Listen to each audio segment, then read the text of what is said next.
வாழ்ந்துருக்கிறோம். அப்ப நாம் இந்த பாட்டில் சிறுபான்மையினராக வாழ்ந்துருக்கிறோம். அப்ப வாழக்கூடிய முறை இந்த இந்துஸ்தானத்தில் செய்யக்கூடிய அரசியல் எப்படி இருக்க வேண்டும்? பெரும்பான்மையினர்கள் மத்தியில் சிறுபான்மையினர்களாக இருக்கக்கூடிய நாம் எப்படிப்பட்ட அரசியலை கையாள வேண்டாம், பெரும்பான்மையினரை தனிநகரை பெற்றுக் கொள்ளலாம் என்பதை இது எவ்வளவு புதுசா ஒரு தத்துவத்தை உருவாக்கி ஒரு அழைப்பை எனக்கு கொடுத்து அந்த அழைப்புக்காக நம்ம தயார் செஞ்சுட்டு வந்து அதற்காக நம்ம நோட்டு வச்சுட்டு சொல்லணும் தேவையே இல்லை. லா இலாஹா இல்லல்லாஹ் முஹம்மது ரசூலுல்லாஹ் என்ற திருக்கலிமாவை சொல்லிவிட்டோம் என்றாலே அல்லாஹ் சுப்ஹானஹு வ தஆலா நமக்கு முதலாவதாக விதியமைத்திருப்பது நமக்கு கட்டளையிடுவது எல்லா மக்களோடும் இணைந்து வாழ்வது. ஒரு முஸ்லிமுக்கு அடிப்படையான அடையாளம் தெரியுமா? சகோதரத்துவத்தை நிலைநாட்டுவது. அதுதான் ஒரு நாளைக்கு அடிக்கடி தொழுகையின் பொழுது ஒவ்வொரு தோல் சேர்ந்து இந்த தொழுகை நிலைநாட்டு என்று சொல்லப்படுது. இஸ்லாமிய அறநிலையத்தில் பார்க்கின் அன்பான சகோதரர்களே, லா இலாஹா இல்லல்லாஹ் முஹம்மது ரசூலுல்லாஹ் சல்லல்லாஹு முதல்ல மனுஷனுக்கு விடுதலை பெற்றது. உன்னை படைத்த இறைவனை தவிர வேறு யாருக்கும் நீ அஞ்ச தேவையில்லை, வேறு யாருக்கும் நீ பயப்பட தேவையில்லை, வேறு யாருக்கும் நீ தடைபட தேவையில்லை. உன்னை படைத்த ஒருவனுக்கு மட்டும்தான் நீ பயப்பட வேண்டும், அவனுக்கு மட்டும்தான் நீ கட்டுப்பட வேண்டும், அவனுக்கு மட்டும்தான் நீ தடைபட வேண்டும். அப்படிப்பட்ட வாழ்க்கை எப்படி அமைத்துக் கொள்வது என்றால் முஹம்மது ரசூலுல்லாஹ் ரஹ்மத்துல் லில் ஆலமீன் உஸ்வத்துல் ஹஸனா என்ற அல்லாஹ்வை நமக்கு எடுத்துக் சொல்லக்கூடிய படைக்கப்பட்டவர்களே சிறந்த முன்மாதிரி. படைக்கப்பட்ட அனைவருக்கும் அனுப்பப்பட்டிருக்கிற மாபெரும் ரஹ்மத் உலக மக்கள் அனைவருக்காக, இந்த உலக மக்கள் மட்டுமல்ல, எத்தனை உலகங்கள் இருக்கிறதோ அத்தனை உலகங்களுக்கும் அனுப்பப்பட்டிருக்கிற ரஹ்மத்துல் ஆலமீன் என்று சொல்லக்கூடிய கண்மணி நாயகம் ஸல்லல்லாஹு அலைஹி வஸல்லம் அவர்களை பின்பற்றி நீங்கள் வாழ்ந்தீர்கள் என்றால் நீங்கள் யாருக்கும் பயப்பட தேவையில்லை. அதற்கு அடுத்து வரக்கூடிய தொழுகை உங்களுக்கு எடுத்து சொல்லப்படுவது நீங்கள் ஒருவர்கள் மேன்மையானவர் காட்டுவது கிடையாது. நீங்கள் கருப்பராக இருக்கலாம், நீங்கள் வெள்ளையாக இருக்கலாம், நீங்கள் உயரமானவர்களாக இருக்கலாம், நீங்கள் புதியானவர்களாக இருக்கலாம், நீங்கள் பணக்காரராக இருக்கலாம், நீங்கள் இடையாக இருக்கலாம். ஆனால் அல்லாஹ்வுடைய சன்னிதானத்தில் நீங்கள் அனைவரும் சமமானவர்கள். நீங்கள் எந்த மொழியும் பேசுங்கள், நீங்கள் எந்த கலாச்சாரத்தையும் பின்பற்றுங்கள், நீங்கள் எந்த முறையும் நீங்கள் ஒழுங்கு கொள்ளுங்கள். ஆனால் நீங்கள் சொல்வது லா இலாஹா இல்லல்லாஹ் முஹம்மது ரசூலுல்லாஹ் என்ற நீங்கள் அனைவரும் சரிசமமானவர்கள், நீங்கள் அனைவரும் ஒரே குடும்பத்தை சார்ந்தவர்கள், நீங்கள் அனைவரும் சகோதரர்கள். அடுத்து நம்ம இஸ்லாம் கற்றுத் தருவது ரமலான் மாதத்துடைய நோன்பு. நோன்பு நாங்கள் என்ன செய்யலாம்? ஏழைகளுடைய பசியை அறிந்து கொள்வதற்காக நோன்பு என்றால் ஏன் ஏழை நோன்பு வைக்கப்படுகிறார்? ஏழைகளுடைய நோன்பு கடமையாக்கப்படுகிறது. அதற்காக நோன்பு நம்ம கடமையாக்கப்படல. அல்லாஹ்வுடைய ஞானங்களை அறிந்து கொள்வது, சத்தியத்தை புரிந்து கொள்வது. ஒரு மனிதன் உண்ணாமல் அவனுடைய பசியை அவன் தீர்க்காமல் இருந்தான் என்றால் அவன் உண்மையான நிலையை அறிந்து கொள்ள முடியும். சாதுக்கள் அழகாக சொல்வார்கள், பசித்திருந்து தனித்திருந்து விழித்திருந்தார்கள், அல்லாஹ்வை அவர்கள் பெற்றுக் கொண்டார்கள் என்று நன்மை நாயகத்தால் சொல்லிப்படுத்தி சொல்வார்கள். அதில் நமக்கு தியாகம் பெறுகிறது. உணவு பக்கத்தில் இருந்து உண்ண மாட்டோம், தண்ணீர் பக்கத்தில் இருந்து வழங்க மாட்டோம். எதை நமக்கு கற்றுத்தருகிறது இஸ்லாம் என்றால் தியாகம் செய்ய கற்றுத்தருவது. எப்படிப்பட்ட சூழ்நிலை இருந்தாலும் அதை கையாளலாம், எப்படிப்பட்ட நிலைமையாக இருந்தாலும் அதை எதிர்கொள்ளலாம். அதுதான் ஒரு நோக்கு கற்றுத்தருவது. ஜகாத் பணக்காரர்கள் ஏழைகளுக்கு வழங்கக்கூடிய ஒரு மார்க்கத்துடைய ஒரு வழி. அவர் ஏழைகள் எப்படி தர்மம் செய்வது? கண்மணி நாயகம் சொன்னார்கள், நீங்க நடந்து செல்லும் பொழுது மற்றவர்களுக்கு பாதகமாக இருக்கக்கூடிய ஒரு பொருளை அப்புறப்படுத்துங்கள், அது கூட உங்கள் தர்மமாக எடுத்துக்கொள்ளப்படும் சொன்னார்கள். கண்மணி நாயகம் சொன்னார்கள், ஒருவரை ஒரு குழுவோடு கொண்டு நீங்கள் தரம் சொல்லுங்கள், அது கூட உங்கள் தர்மமாக எடுத்துக்கொள்ளப்படும் சொன்னார்கள். அவங்களுக்கு இஸ்லாம் ஜகாத் மூலமாக கற்றுத்தருவது என்ன? The difference between the rich and the poor has been bridged. Economic equality. பொருளாதார ரீதியாக நம் மத்தியிலே ஒரே தன்மையை உருவாக்குவதை கற்றுத்தருவது. இறுதியாக நம்முடைய Islamic universal convention of brotherhood, உலகளாவிய மக்கள் மத்தியிலே சகோதரத்துவத்தை நிலைநாட்டுவதற்கு முஸ்லிமா என்று தமிழ் பேசக்கூடிய சகோதரன் முஸ்லிம் என்று எண்ணிக்கொண்டிருக்கக்கூடிய நாம் அங்கே பார்க்கின்றோம். ஒரு சீன முஸ்லிம் என்று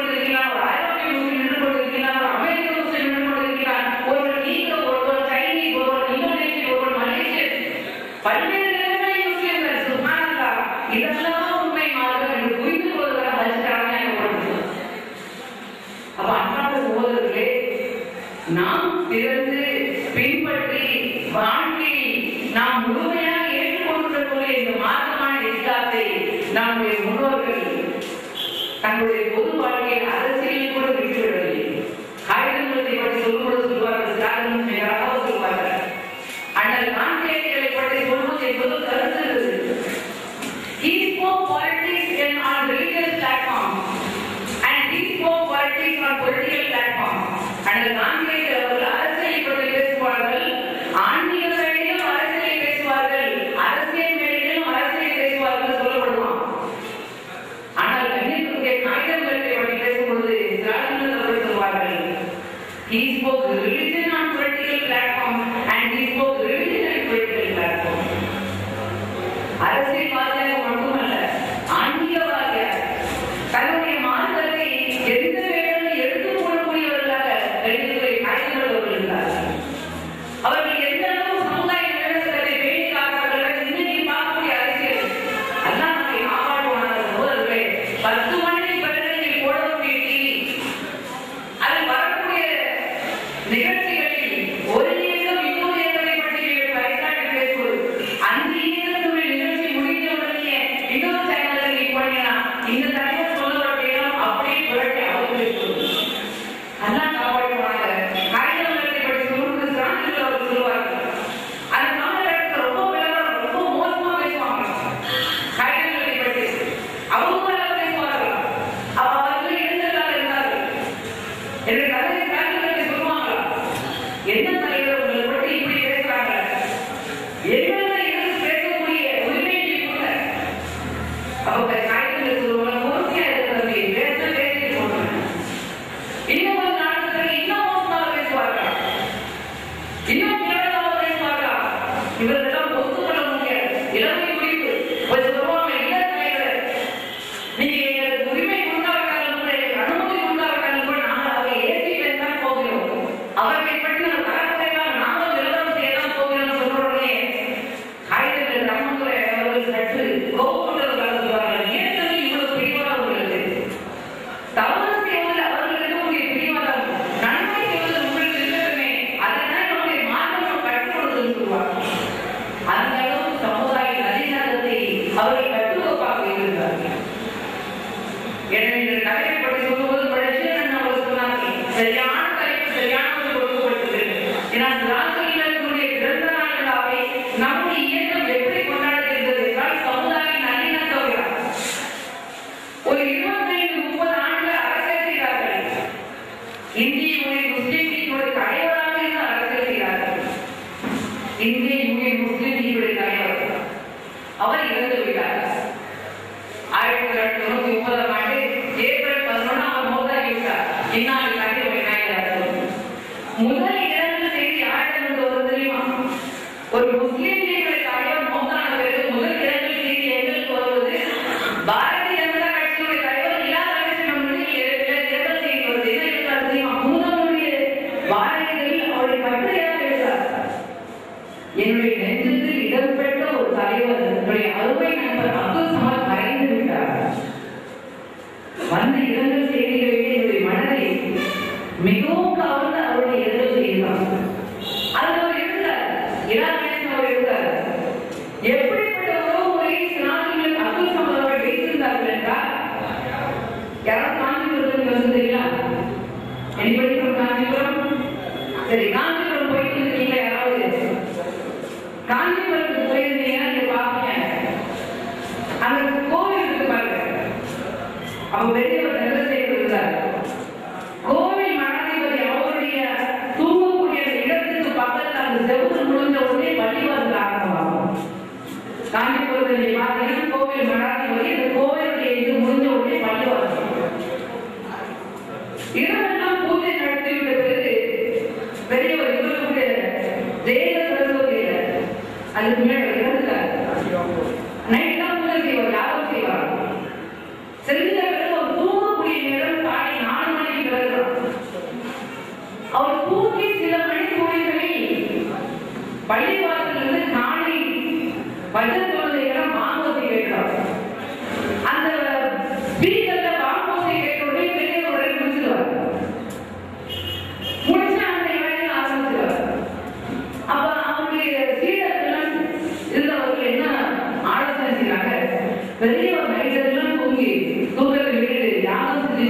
அவர் தூங்கி சில மணி தூங்கில அந்த ஸ்பீக்கர் இருந்து மாங்கோல் கேட்குது. அதனால பெரியவருடைய தூக்கம் கலைஞ்ச போது நம்ம என்ன செய்வோம், அந்த காலை குழந்தைக்கான காம்போஸை மட்டும் அவங்க ஸ்பீக்கரை சொல்ல வேண்டாம் சொல்லுவோம் அப்படின்னு சொல்லிட்டு பள்ளிவாசலுடைய ஜமாத்தார்கள் போய் பேசுறாங்க. இது பெரியவருக்கு தெரியாது, காந்தி பெரியவருக்கு தெரியாது. பள்ளிவாசல் ஜமாத்தார்கள் போய் சொல்றாங்க, உங்களுக்கு தாழ்மையான வேண்டுகோள், பெரியவர் ஒரு தூதுக்குடியிலிருந்து மாங்கோஸை கேட்கணும் முடிச்சிருக்காரு அப்படின்னு சொல்லிட்டு ஜமாத்தார்கள் சொல்றாங்க, இவ்வளவு நல்ல விதமாக வந்து மரியாதை கொடுத்து அவங்களுக்கு கோரிக்கை வைக்கிறாங்க, ஏற்றுக்கொள்வோம் என்று சொல்லி ஜமாத்தார்கள் முடிவெடுத்து அடுத்த நாள் காலை 10 குழந்தைக்கான மாங்கோலை ஸ்பீக்கரில் கொடுக்கிறார். பெரியவர்கள் எதை எதிர்பார்த்தார்களோ காந்தி பெரியவர் நல்லா அணிந்து தூக்கிட்டார். 6 மணிக்கு தூக்கி காலையில் முடிச்சு கேட்கிறாரு, எப்படி நான் இவ்வளவு தூங்கினேன், கரண்ட் இருந்து போயிடுச்சா, பள்ளிவாசல் இருந்து இன்னைக்கு மாங்கோலை மாங்கல் விளையாது, மாங்கோலை கேட்டு முடிச்சிருக்கான்னு சொல்லிட்டு கோவப்பட்டிருக்காரு, ஏன் கரண்ட் போயிடுச்சா சொல்லிட்டு சீடர்களே கூட்டி கேட்டிருக்காரு. இப்ப சீடர்கள் சொல்றாங்க, இல்ல பெரியவர்களே நான் தான் போய் அவங்களுக்கு கோரிக்கை வச்சோம், அதனால 10 குழந்தைக்கான மாங்கோலை அவங்க ஸ்பீக்கர்கள் கொடுக்குறேன். உடனே பெரிய ஒரு கோபம் இருந்துச்சு. காந்தி பெரியவர் கூப்பிட்டு சீடர்கள்லாம் கண்டிக்கிறார், ஒரு காலமும் அவருடைய மத வழிபாட்டின் தலையிலிருந்து மிகப்பெரிய தவறு, அடுத்து என்னை கேட்காமல் நீங்கள் அவருடைய அடுத்த மிகப்பெரிய தவறு, ஜமாத்தார்களை கூப்பிட்டு தயவு செய்து உங்களுடைய மாங்கோலையை இந்த ஸ்பீக்கர்கள் கொடுங்க, அந்த மாங்கோலை கேட்டு நான் ஒவ்வொரு நாளும் முடிக்கிறேன்னு சொல்லியிருக்கிறார். இந்த சம்பவம் நடந்த சில நாட்களுக்கு பிறகு ஆண்டு அப்படியும் ரொம்ப வீடா கிடையாது, வாரைகள் பத்திரிகைலாம் ஆண்களுக்கு ஒரு பேட்டி ஏற்பாடு செஞ்சிருந்தாங்க. என்ன பேட்டினா, காந்தி பெரியவர் உட்கார வச்சு அப்துல் சமத் நாசிர் அவர்களை உட்கார வச்சு பேட்டி, கோவிலுடைய மாங்கோலையை தடை செய்வதை கண்டித்தார் பெரியவர் அப்படின்னு சொல்லி பேட்டி எடுக்கிறார். பேட்டி எடுத்தது ரொம்ப விசேஷமான, இது வரைக்கும் நான் அப்படி கேள்விப்பட்டதே கிடையாது. எங்களோட லைப்ரரியில் பட்டியல நாங்கள் வச்சிருக்கோம், சிராஜில் சிங்கோட லைப்ரரி இருக்கான ஒரு ஆன்லைன் இருக்கும், அதில் பாவடைய கலெக்ஷன்ஸ் எல்லாம் இருக்கு, அந்த புக்ஸை நாங்கள் வச்சு நம்ம கேட்டு காந்தி பெரியவர் சொல்றாரு.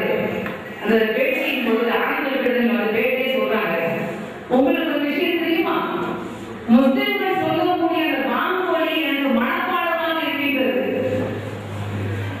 நான் ஒவ்வொரு நாளும் காலை எழுவது அந்த குரலோசை கேட்டு விட்டதுன்னு சொல்லிட்டு ரொம்ப விசேஷமானது. காந்தி பெரியவர் உட்கார்ந்து கொண்டு அவர் பேட்டி எடுத்து சொல்றாரு, அந்த மாங்கோலுடைய வார்த்தைகளை நீங்க சொல்லுங்களேன், அப்துல் சமதை மொழிபெயர்ப்பு தமிழில் சொல்லிட்டு காந்தி பெரியவர் சொல்றாரு, அல்லாஹு அக்பர் அல்லாஹு அக்பர், சிராஜில் சொல்றாங்க அல்லாஹ் பெரியவன் அல்லாஹ் பெரியவன், அஷ்ஹது அன் லா இலாஹ இல்லல்லாஹ் காந்தி பெரியவர் சொல்றாரு, நான் சாட்சி அளிக்கிறேன் வணக்கத்துக்குரிய அல்லாஹ் பெரியவர், அஷ்ஹது அன்ன முஹம்மது ரசூலுல்லாஹ் காந்தி பெரியவர் சொல்றாரு. சிராஜில் அவர்கள் நான் சாட்சி அளிக்கிறேன் அன்ன முஹம்மது ரசூலுல்லாஹ், முஹம்மது அவர்கள் 2 தூதராக இருக்கிறார்கள், ஹையால ஸலா ஹையால ஸலா, நீங்கள் தொழுகைக்கு வாருங்கள், நீங்கள் தொழுகைக்கு வாருங்கள், ஹையால ஸலா ஹையால ஸலா, நீங்கள் வெற்றியின் பக்கம் வாருங்கள், நீங்கள் வெற்றியின் பக்கம் வாருங்கள், அஸ்ஸலாத்து கைரும் மினன் நௌம். அவர் சாட்சியில் சொல்றாங்க, தூக்கத்தை விட தொழுகை மேலானது. அந்த வார்த்தையை கேட்டுவிட்ட பிறகு காந்தி பெரியவர் சொல்றாரு, தூக்கத்தை விட தொழுகை மேலானது என்கிற அந்த வார்த்தை என்னுடைய தொழுகைக்கு, என்னுடைய இறைவனத்திற்கு என்னை எழுப்பக்கூடிய வார்த்தைகளாக இருக்கின்றது. இதை இக்காலத்தில் குறிப்பிட்டு சொல்றாரு, இப்படிப்பட்ட ஒரு முறையை நாங்கள் பார்த்ததில்லையே. இந்த சமுதாய நல்லிணக்கத்தை பேணி காத்தவர்கள் ஜீவனை ஒட்டங்கிட்டார்கள். அன்பு சகோதரர்கள், எப்படிப்பட்ட காலகட்டமாக இருக்கிறது, எப்படிப்பட்ட எக்ஸ்ட்ரீம் சிச்சுவேஷன், எப்படிப்பட்ட நிலைமையாக இருக்கட்டும், இந்தியாவுடைய முஸ்லிம்களுடைய தலைவர்கள் never compromise. அவர்கள் அதிலிருந்து எல்லாரும் கூட நகரத்தை கிடையாது. பாபரி மசூதி இருக்கை பற்றி நாம் அனைவரும் அறிவோம், எப்படி ஆராய்ச்சி பண்ணார்கள் என்பதை பற்றி நாம் அனைவரும் தெரியும். பாபரி மசூதி இடிக்கப்பட்ட பிறகு அவர்கள் ஆரம்பித்தார்கள். நாங்கள் சிங்கப்பூர் எங்க வீட்டுக்கு வந்து பாபரி மசூதி ஆக்ஷன் கமிட்டியில்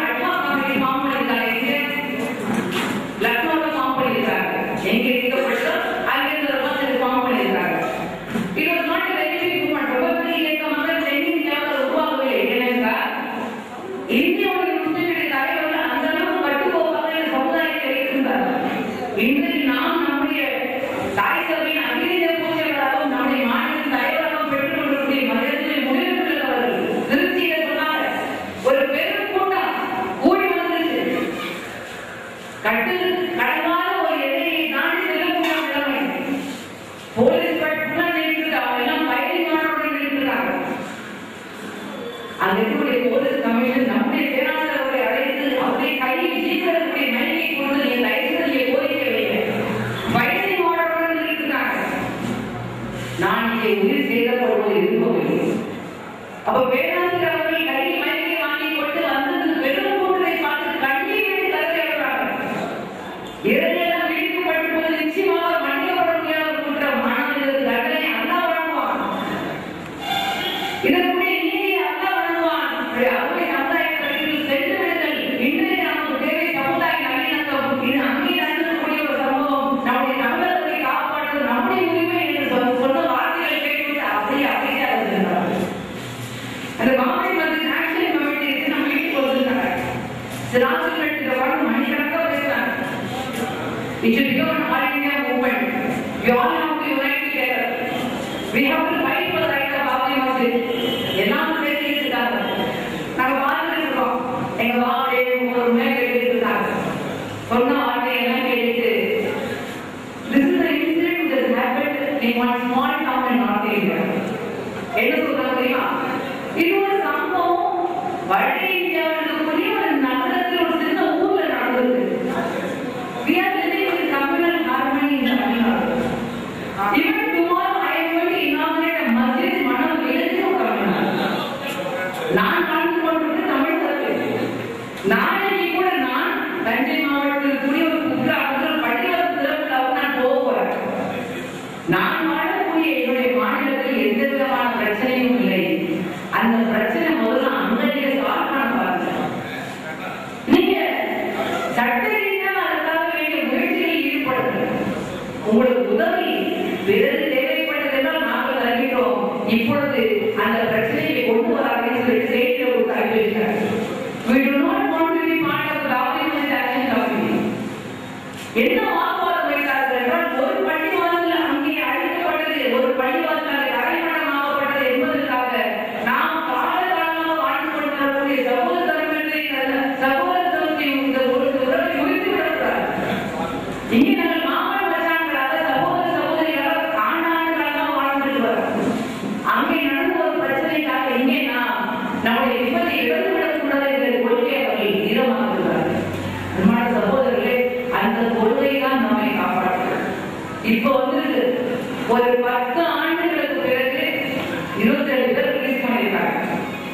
அந்த சகோதரர்களுடைய 10 ஆண்டுகளில் எத்தனை சகோதரர்கள் தந்தை இழந்து விட்டார்கள், எத்தனை சகோதரர்களுடைய சகோதரிகள் இழந்து விட்டார்கள், எத்தனை சகோதரர்களை மனைவிமார்கள் 10 ஆண்டு காலமாக ஒரு விதவைகளுடைய வாழ்க்கையை வாழ்ந்து வருகிறார்கள். அந்த 10 ஆண்டுகளுக்கு திருப்பி கொடுக்க முடியுமா? கோவையை குண்டுவெடித்த சம்பவத்தில் 167 குடும்பங்கள் அது குடும்பங்களால் நடுத்தர நிறுத்தப்பட்டு அந்த குடும்பத்தை யாருக்கோ கொண்டு வந்தார்கள். குடும்பத்தை சொல்லுவாங்க, நாம ஜோஷே போஷனை நீங்க சொல்லுவாங்க.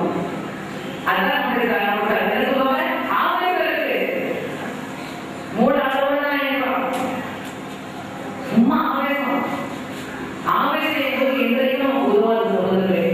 எந்த அளவுக்கு இதமாக இருக்கின்றோம், எந்த அளவுக்கு நாம் பொறுமையாக இருக்கின்றோமோ இன்னுமாக மாசாகி அல்லாஹ் சொல்கிறான், அல்லாஹ் காப்பாற்றுகிறான். பொறுமையாளர்கள் நான் இருக்கிறேன் என்று பொறுத்தால் பூமி ஆவார். பொறுத்திருந்தோம் பொறுத்திருந்தோம் பொறுத்திருந்தோம். அல்ஹம்துலில்லாஹ் இன்னைக்கு ஒரு கண்ணியமான ஒரு இடத்தில் இந்தியாவுடைய முஸ்லிம்கள் இத்தனை ஆண்டு காலம் இல்லாவிட்டாலும் கூட நமக்கென்று பேசக்கூடிய எம்எல்ஏக்கள், நமக்கென்று பேசக்கூடிய எம்பிக்கள் கண்ணியமான முறையை கொடுத்திருக்கிறார். அல்லாஹ் சுப்ஹானஹு வ தஆலா நமக்கு திருக்குர்ஆனில் எப்படி கட்டளையிட்டிருக்கிறார், அதைத்தான் நம்முடைய இந்தியாவுடைய முஸ்லிம்களுடைய தலைவர்கள் ஆண்டாண்டு காலமாக வழிநடத்தி வந்திருக்கிறார். அது என்றைக்கும் தொடர்ந்து நம்முடைய தலைவர்கள் இந்த அளவுதான் நம்ம கொடுத்துவாங்க. நம்ம ஆவேச வேணாம், நம்ம ஓட்டு எழுதி போராடலாம், நம்ம கடற்கரை எழுதி நம்ம போராட்டத்தில் ஈடுபடலாம், ஆர்ப்பாட்டத்தில் போறோம்னா இந்த இந்தியாவுடைய முஸ்லிம்களுக்கு இடம் கிடையாது. கண்ணியமான அரசியல், சமுதாய நல்லிணக்க அரசியல், லக்கும் தீனுக்கும் வலியத்தை என்று சொன்னார்கள். அவர்கள் பார்க்கும் அவர்களுக்கு நம்ம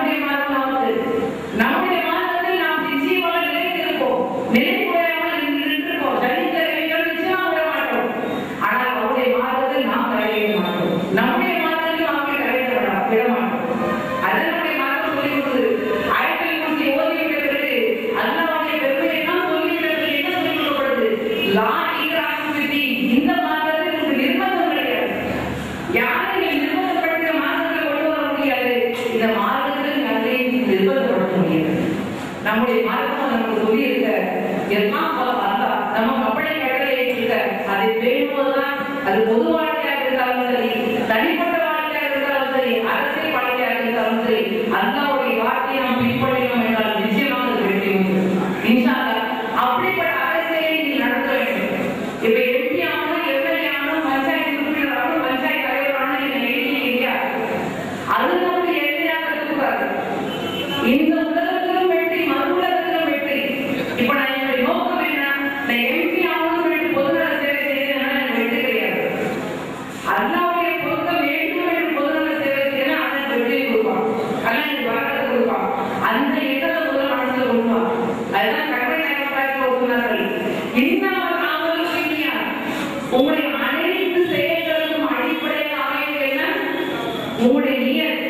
அப்போ உங்களுடைய நியத் எனக்கு என்ன இருக்கலாம், நான் அல்லாஹ்வுடைய பொருத்தத்தை பெற்றவனாக இருக்க பஞ்சாயத்து உறுப்பினராக வருவார், அல்லாஹ்வுடைய பொருத்தத்தை பெற்றவனாக இருக்க பஞ்சாயத்து தலைவராக வருவார், அல்லாஹ்வுடைய பொருத்தத்தை பெற்றவனாக இருக்க எம்எல்ஏ ஆக வருவார். மக்கள் மத்தியில் பிரபலமாவதற்காக கிடையாது, மக்கள் மத்தியில் பெரிய ஆளுநர் சொல்வதற்காக கிடையாது, என்னுடைய பேருக்கு பின்னாடி எம்எல்ஏ பட்டம் என்று வருவதற்காக கிடையாது, என்னுடைய காருக்கு மேலே சிறப்பு லைட் போடுவதற்காக என்று கிடையாது. அதெல்லாம் இந்த உலகத்தை அழியக்கூடியது. இந்த உலகம் மட்டுமல்ல, மறு உலகத்திலும் நான் நிலைத்து வெற்றி பெற்று நான் இருக்க வேண்டும் என்று என்ன வர வேண்டும் என்றால் அல்லாஹ்வுக்காக நீங்கள் வேலையை செய்யுங்கள். இன்ஷா அல்லாஹ் செய்ய எல்லாம் ஒரு தௌஃபீ தருவானாக. அப்படிப்பட்ட நசீபை நம்ம அனைவரும் தருவானாக என்று துஆ செய்யவாக. நல்ல ஒரு அமல். நிறைய விஷயங்கள் நீங்க கேட்கிறீங்க, ஆனா எனக்கு மிகப்பெரிய குறை, ஒரு சிலர் அருமையான அனுபவத்தை என்னோட சொல்லியிருந்தாங்க. ஏற்பாட்டாளர்கள் பயிற்சி முகாம் வச்சிருக்காங்க. நீங்களும் பேச்சாளர் பயிற்சி முகாம் தான் வந்துருக்கீங்க. உங்களுக்கு எத்தனை பேர் பேச்சாளர் ஆகணும்னு ஆசைப்படுறீங்க? பேச்சாளர் பயிற்சி முகாமும் வந்துருக்கீங்க. சரி, நாளைக்கு மைக்கு முடிச்சு எத்தனை பேர் பேச்சாளர் ஆகணும்னு ஆசைப்படுறீங்க? எல்லாரும் ஆசைப்படுறீங்க. அப்படி அது தயாரா இல்லைன்னு எப்படி கண்டுபிடிக்கிறது? எப்படி கண்டுபிடிக்கிறது?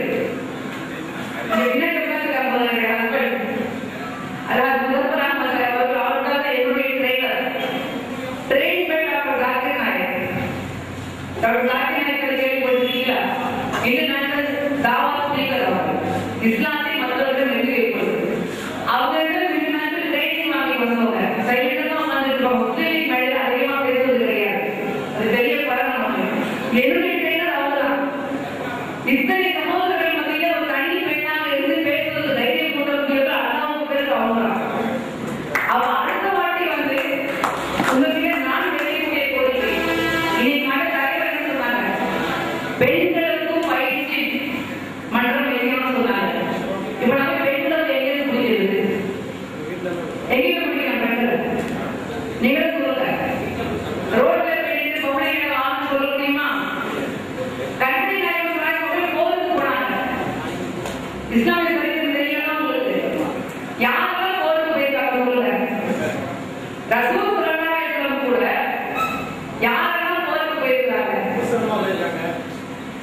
பிபி ஐஷா ரலியல்லாஹு போயிருக்காங்க, பிபி ஹப்ஸா போயிருக்காங்க, பிபி உம்மு சல்மா போயிருக்காங்க, பிபி ஃபாத்திமா போயிருக்காங்க. ரசூல் ஸல்லல்லாஹு அனைத்து மனைவிமார்கள் பிபி சௌதாவும் பிபி கதீஜாவும் தவிர மற்ற எல்லா மனைவிமார்களும் போர்களில் ஈடுபடுகிறார்கள்.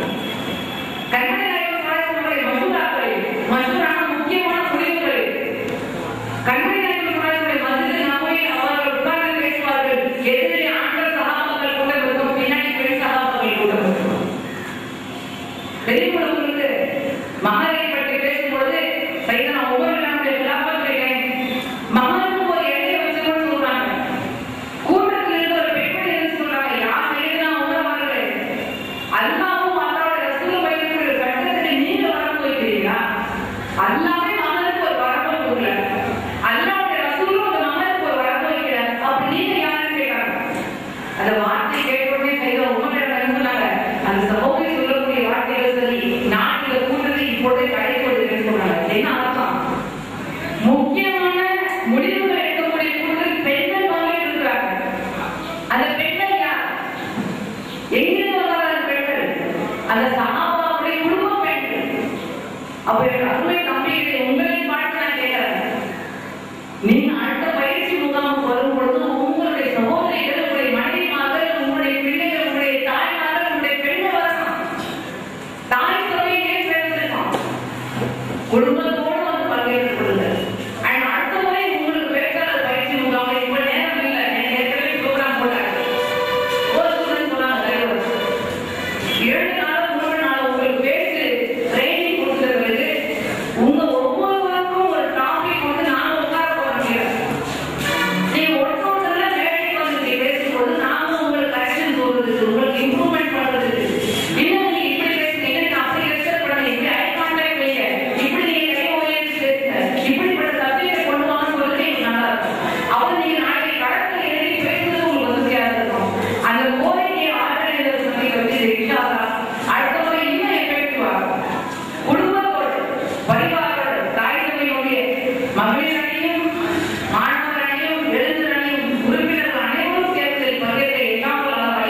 இந்த அஜானி அஸ்ஸலாமு அலைக்கும் வரஹ்மத்துல்லாஹி வபரகாத்துஹு.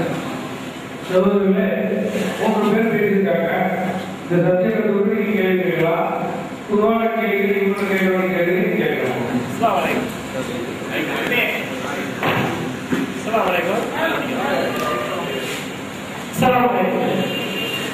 நம்முடைய இயற்கையுடைய மாநில பொருளாதாரங்களுடைய மதத்துடைய கேள்வி எனக்கு ஒரு கேள்வி இருக்கிறது.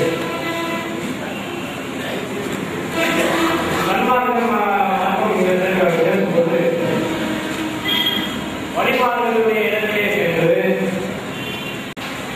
இந்து பெருமக்கள்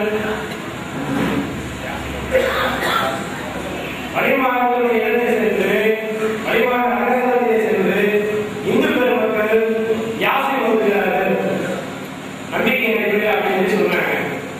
அவங்க எந்த நம்பிக்கையாக போய் கேட்கிறாங்க அப்படிங்கிறது வந்து நமக்கு நிறைய கருத்து வருவாங்க. நமக்கு வந்து நம்மளுடைய விஷயங்களை பார்க்கும்போது வழிபாடு எந்த அளவுக்கு கொடுத்துருக்கும்போது மாற்றங்கள் எல்லா வழிபாடுகளும் ஏன்னா சொல்றாங்க நீங்க எதை கேட்டீங்களோ அதை மக்கள் விஜய் சொல்றவங்க அப்படியே கிளம்பி வந்து எத்தனையோ வழிபாடு இருக்கிறாங்க. அப்படி வந்தவங்க அவருடைய மக்கள் எத்தி வச்சதாலதான் இன்னைக்கு தமிழ்நாட்டுல பயன்படுத்துறதுனா வந்து எல்லாம் இஸ்லாத்தை எத்தி வச்சதாலதான் நாம இஸ்லாமிய வளர்ந்து கொண்டிருக்கோம். அதனால நம்ம இதெல்லாம் மாற்ற இருக்கவில்ல. வழிபாடுகளுடைய அந்த வாழ்க்கை முறை நம்ம 100% நம்பிக்கை வச்சிருக்கோம். ஆனா அந்த வழிபாடுகள் பேரால இன்னைக்கு தர்காக்களிலே போய் கேட்கக்கூடிய அந்த விஷயங்களிலே நமக்கு ஒழுங்காக இருக்கிறதா? அது நம்ம அதை ஏற்றுக்கொள்கிறோம் என்று சொன்னால் நம்முடைய ஈமானுக்கு அது பொருத்தமானதா என்பதே நமக்கு சில கேள்விகள் இருக்கிறது. நம்ம வந்து இன்னைக்கு வந்து காலையில் வளர்ந்த காலையிலோட சொல்லக்கூடாது. இறைவனை விளங்காத மக்கள் இறைவனாக நின்று பல்வேறு வழக்க வழிபாடுகளில் ஈடுபட்டுக் கொண்டிருக்கிறார்கள். ஏன்னா நம்ம யாரையும் காப்பீடு சொல்றதுக்கு அல்லாஹ் நம்ம கருதுகிறோம். அல்லாஹ் சொல்றாங்க அவங்களுக்கு இஸ்லாம் போய் சேரல, இறைவனுடைய சரியான தக்குவா போய் சேரல. நான் படம் சொல்றேன். என் கடைக்கு பக்கத்துல ஒரு பார்பர் ஷாப் இருக்கு. அவர் வந்து 32 வயசாக இருக்கு. அவர் வந்து பொறுப்பாளர் கேட்டாங்க. நம்ம அந்த பொறுப்பாளர் இருக்கும்போது அவங்க ஜாதகத்தை வச்சு அவங்க கதை பேசிட்டு இருக்கும்போது ஒரு நாடாளி வழி கேட்டாரு. ஏப்பா இந்த ஜாதகத்தை பத்திலாம் நீங்க என்ன சொல்றீங்க? உங்களோட நம்பிக்கை இருக்குதா அப்படின்னு கேட்கும்போது நான் சொல்றேன் எல்லாம் என்ன சொல்றாங்க. நான் சூழலா இருப்பேன். இறைவன் வந்து நமக்கு மனைவியாக ஏற்கனவே தீர்மானம் பண்ணிட்டாங்க. நமக்கு நம்மளுடைய எல்லா விஷயங்களையும் படைக்கும் போது இறைவன் தீர்மானம் பண்ணிட்டாங்க. நம்ம சாப்பிடுற உணவுல நம்ம பேருக்கு நல்லா சொல்றாங்க. இறைவன் நல்லா சொல்றாங்க. இறைவன் சொல்றாங்க அந்த இறைவன் தான் உங்களையும் என்னையும் படைச்சாங்க. நம்ம எல்லாருமே வந்து ஆதமபாய் அவசர ஆதமபாய் மனிதனுடைய வழித்தேர்தல நம்ம போறாங்க. அதை இஸ்லாமியர்கள் நாங்கள் முழுமையா ஏற்றுக்கொண்டிருக்கிறோம். அந்த அடிப்படையில் நீங்களும் நானும் உறுதியாக இருக்கிற பிள்ளைகள் தான் சொல்லிடுறேன்.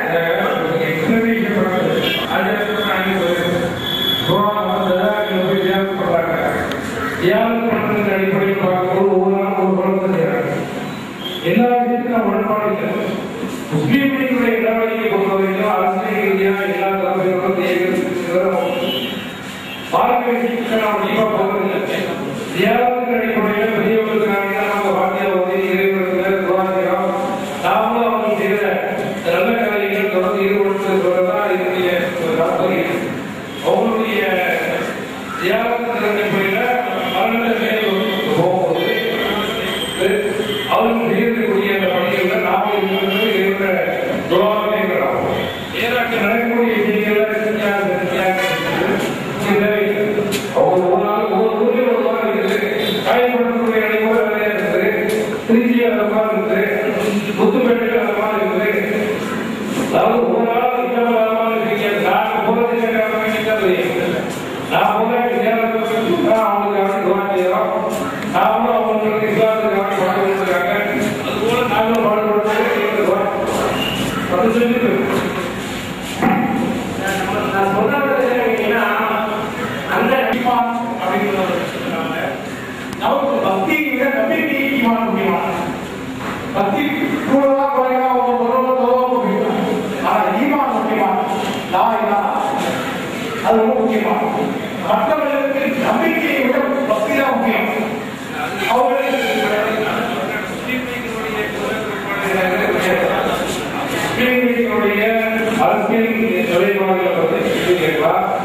அரசியல் விஷயத்துல நான் போறது அதே நேரத்தில் டிஸ்டர்பன்ஸ் பண்றாங்க அப்படிங்கிற ஒரு சூழ்நிலை நம்ம வந்து சமுதாயத்தினுடைய ஐக்கியத்தை குறைக்கக்கூடிய யாருக்கும் நம்ம சப்போர்ட் பண்றதில்லை. அதே நேரத்தில் நடக்கக்கூடிய ஒரு விஷயத்தையும் நம்ம முதலமைச்சரை வச்சு செய்கிறது சரியான தப்பான ஆராய்ச்சி நம்ம தேவையில்லை. நம்மளுடைய பணிங்கிறது அரசு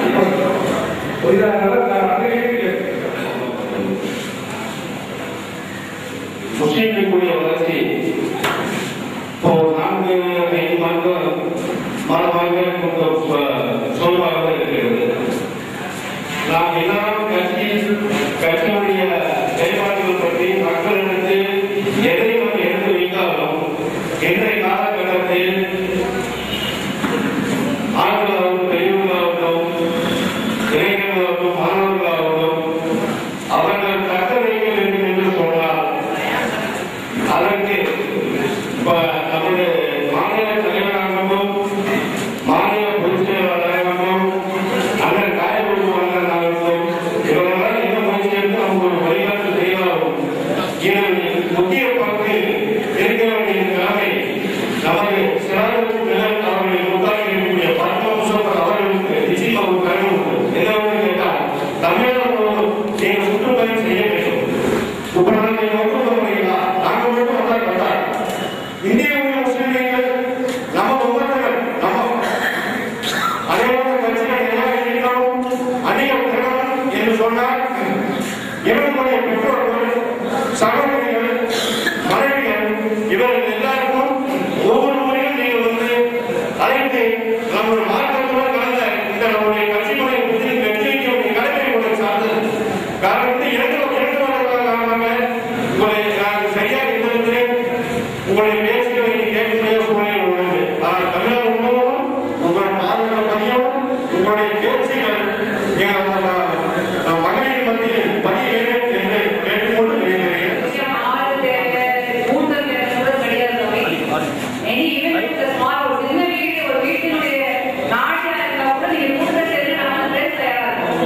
எந்த இடமாக இருந்தாலும் எந்த கடமாக இருந்தாலும் சமுதாயத்திற்காக இருக்க மனிதர்கள் நாங்கள் இப்ப நீங்க வந்து அவங்க ஏரியாவை கலந்து ரெடி பண்ணுங்க உத்தரகாண்டில் பேசிட்டு மேல வந்து நம்ம பெங்களூருடைய கன்வென்ஷன் நடக்கும்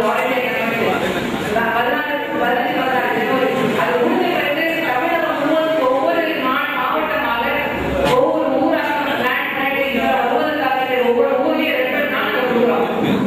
கட்டாயமாக இந்த சொல்வது போல நேரடியாக வந்து அவங்கள பேசுனா இம்பாக்ட கொண்டு வர முடியும். நாங்கள் உழைப்பதற்கு நாங்கள் நீங்க வந்து களத்தை ரெடி பண்ணுங்க. அதுக்கு முன்னாடி நம்ம சகோதரர் ஒரு கேள்வி ஒரு சின்ன விளக்கம். இது அரசியல் ரீதியான சமூக பணியை செய்யக்கூடிய மாபெரும் இயக்கம். இதுல வந்து தயவு செய்து இருக்கக்கூடிய சகோதரருக்கு எனக்கு தாழ்மையான வேண்டிக்கொள்ளும். பிக்கு மற்றொரு சட்டங்கள் தயவு செய்து நீங்க போய் உங்களுடைய நேரத்தை நிகழ்த்தாங்க. நீங்க இப்ப இருக்கக்கூடிய இயக்கங்களுடைய வளர்ச்சி இப்ப அண்மை காலத்துக்கு முன்னால் நீங்க பாத்தீங்கன்னா சமுதாயத்துக்கு எந்த ஒரு தலைமுறையும் கிடையாது. மார்க்கத்தை பற்றி அரசியல் மேடைகளில் பேசுவதே கிடையாது. அரசியலை பற்றி பேசும் பொதுமொழியை பற்றி பேசுவோம்.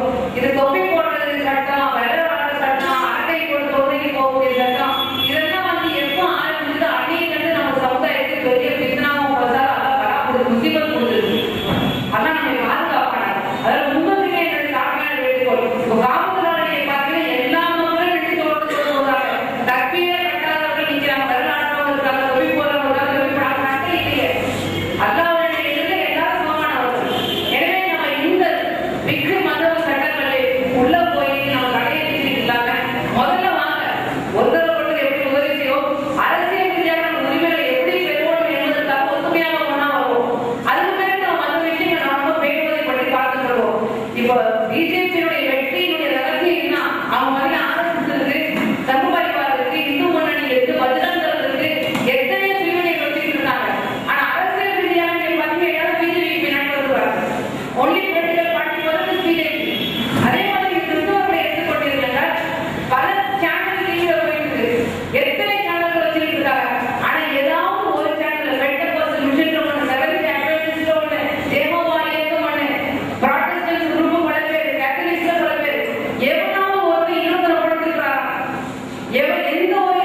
இப்பொழுது நீங்க ரெடி பண்ணு சொல்லி நீங்க உத்தரவு போனீங்களா இன்ஷா அல்லாஹ் கட்சி வேலை பாருங்க சரியா நடக்கும் என்று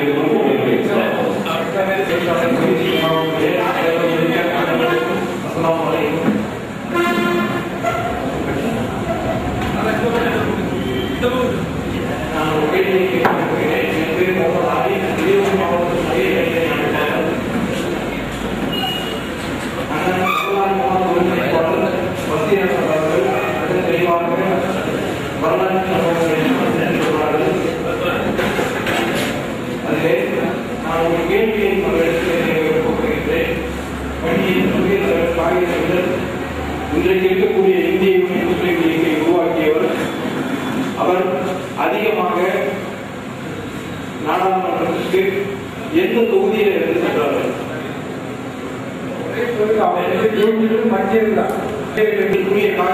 தமிழகத்தை சார்ந்தவர் இந்திய அளவிலே ஒரு அரசியல் தலைவர் கேரளாவும் சேர்ந்தது அதுக்குதான் எதிர்கட்சி தலைவராக இருந்தாங்க சுதந்திரத்துக்கு பிறந்த இயக்கத்தை நடத்துகிற ஒரு முடிவெடுக்கும் போது முழுமையா அவங்க சப்போர்ட் பண்ணாம கேரளா அந்த மாதிரி தொகுதி முஸ்லீம்கள் நினைக்கிற தொகுதிகள் எங்கேயும் இல்லை அந்த மத்திய 85% இருக்காங்க முஸ்லீம் லீக் ஆனால் அன்றிலிருந்து இன்று வரை தொடர்ந்து இந்த இயக்கத்தினுடைய கொள்கைகளையும் இந்த இயக்கத்தினுடைய எல்லா வகையான செயல்பாடுகளையும் தமிழகமும் தெரிந்து வந்திருக்கின்றது. அந்த மக்களுடைய மேம்பாட்டின் அளவிற்கு தமிழகத்திலே உள்ள மக்கள் விழிப்புணர்வு அடையவில்லை என்பது ஒரு நிரந்தரமான உண்மை. அரசியல் ரீதியான சக்தியாக இன்று வரை முஸ்லிம் சமுதாயம் உருவாகவில்லை. இதற்கான காரணம் என்ன? அதை அரசு ஆராய வேண்டும். அதன் அடிப்படையில் ஒரு தெளிவான முறையை ஒரு இடத்தில் இருந்து பேச்சாளர் பயிற்சி மாவட்டமுடைய கோரிக்கையாக வைத்து நான் விடைபெறுகிறேன். ஒரு தெளிவான முறையை அது சம்பந்தமான ஒரு வரலாற்றை சுருக்கமாக நீங்கள் சொல்ல வேண்டும்.